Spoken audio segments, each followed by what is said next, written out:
Bueno, este es el primer ejemplo. De todas formas, como he dicho antes, este ejemplo, aunque es correcto, o sea, aunque está bien, no es del todo correcto porque ya hemos dicho que nosotros no debemos de hacer operaciones en el programa principal, sino que esta operación de rellenar un vector e imprimirlo en pantalla debería hacerse a través de funciones. ¿Por qué no lo hemos hecho directamente a través de funciones? Porque claro, para hacerlo a través directamente de funciones habría que saber cómo se pasan vectores a las funciones. Porque nosotros de momento a las funciones, algunos más que otros, sabemos pasarle un float, un int o un char, pero no sabemos pasarle un vector. ¿Cómo se pasa un vector a una función? Pues eso es lo siguiente que vamos a aprender. Primero, cuestión importante. En C no se permite que una función devuelva un array en el nombre de la función. Eso es una limitación importante, repito, y es que una función no puede devolver un array en el nombre de la función. Es decir, yo no puedo, repito, no puedo hacer en C lo siguiente. Vector entero función recibe un float y otro float, por ejemplo, o mejor voy a poner int, ya que es de entero, un int y un int. Esto no puedo hacerlo en C. No puedo hacer una función que devuelva en el nombre de la función un array. ¿De acuerdo? Eso es una limitación importante, porque significa que si yo quiero que una función devuelva un vector entero, tengo que hacer que este vector entero esté aquí dentro de los argumentos de la función. Y eso es un cambio importante en lo que ya hemos visto hasta ahora. Hasta ahora, justamente hasta hoy, nosotros hemos visto funciones que yo he dicho, es una caja en la que se meten valores y se saca otro. Pero los valores que se meten no se cambian. ¿De acuerdo? Es decir, los valores que se introducen en la función no se modifican dentro de la función. Es más, con lo que ya hemos visto hasta ahora, no solamente es que no se modifiquen, es que no hay forma de modificarlos. Sin embargo, nosotros ahora vamos a necesitar que las funciones modifiquen vectores. Porque claro, si yo quiero, por ejemplo, que una función devuelva un vector, lo lea y lo devuelva, tengo que hacer que ese argumento sea de entrada-salida. Es decir, hasta hoy, las funciones solo tenían argumentos de entrada. Por ejemplo, la de los instantes transcurridos. Le daba la hora, los minutos y los segundos, y esos valores no se modificaban. Eran solo valores de entrada. Y devolvía los segundos transcurridos. Ahora, con los vectores, yo voy a necesitar, o vamos a necesitar, que yo sea capaz de modificar un vector dentro de una función. Porque, insisto, las funciones no pueden devolver un array. No pueden devolver un array. Tienen que pasarlo como argumento. Y eso conlleva, pues, una dificultad añadida. Entonces, cuando un array se pasa a una función, siempre es un argumento que puede ser modificado dentro de la función. Vamos a ejecutar un código para entender este problema que tengo aquí en un ejemplo. A ver, tengo este código. Tengo el mismo vector de antes, de tamaño 20. Y tengo dos funciones. Las dos son de tipo void, es decir, no devuelven nada. La primera recibe un entero y la segunda recibe un vector de enteros. Se llama prueba argumento y prueba array. Insisto, como veis, las dos devuelven un void. Y ahora tengo un programa principal. En el programa principal yo tengo definido un vector entero y lo tengo declarado e inicializado con los valores 1, 2, 3, 4 y 5. Y tengo una variable entera n, que le doy el valor 1. Con n como argumento llamo a la función prueba argumento. Y después de llamar a prueba argumento pregunto que cuánto vale n, si se ha modificado o no dentro de la función. Y lo mismo hago con prueba array.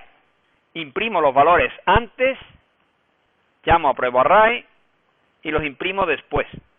Es decir, quiero saber si el array se ha modificado o no en la función. ¿De acuerdo? Repito. Tengo dos funciones que se llaman prueba argumento y prueba array.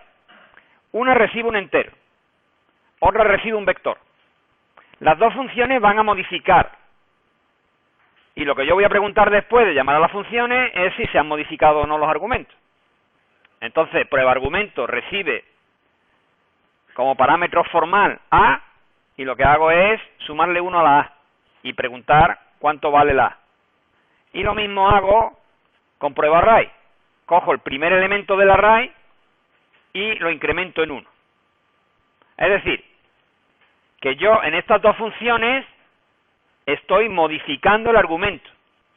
Aquí le estoy sumando 1 y aquí al primer elemento del vector también le estoy sumando 1.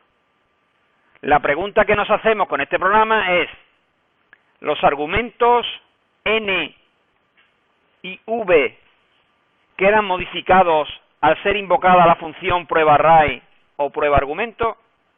Esa es la pregunta que nos estamos haciendo con este experimento.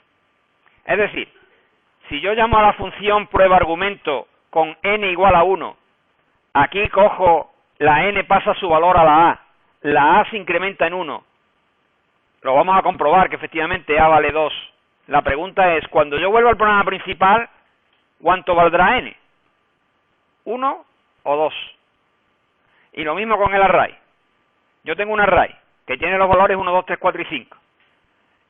Este array es un argumento de la función prueba array.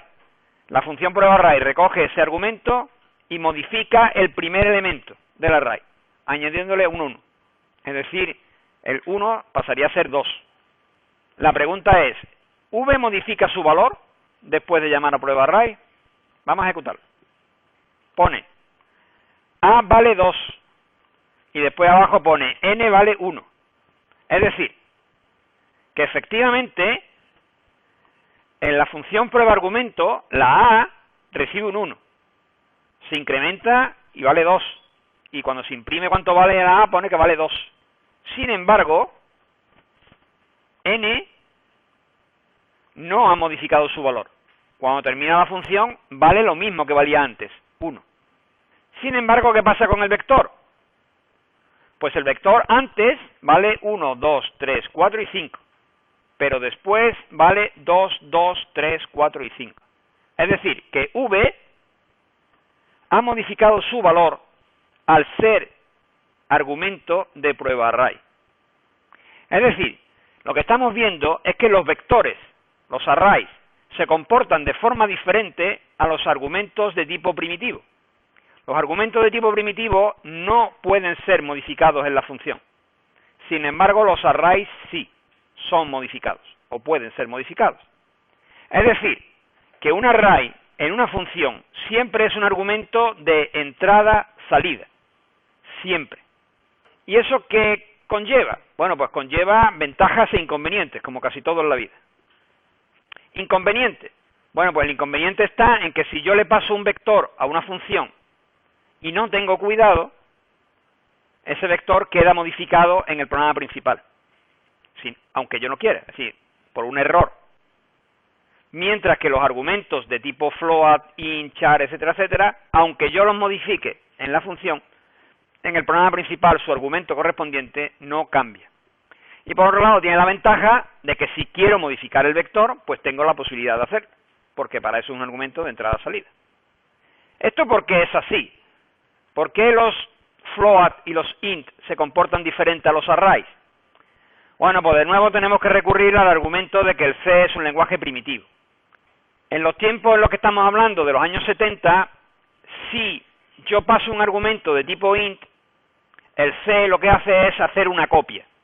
Es decir, volviendo a mi programa, esta n, su valor, se copia en A.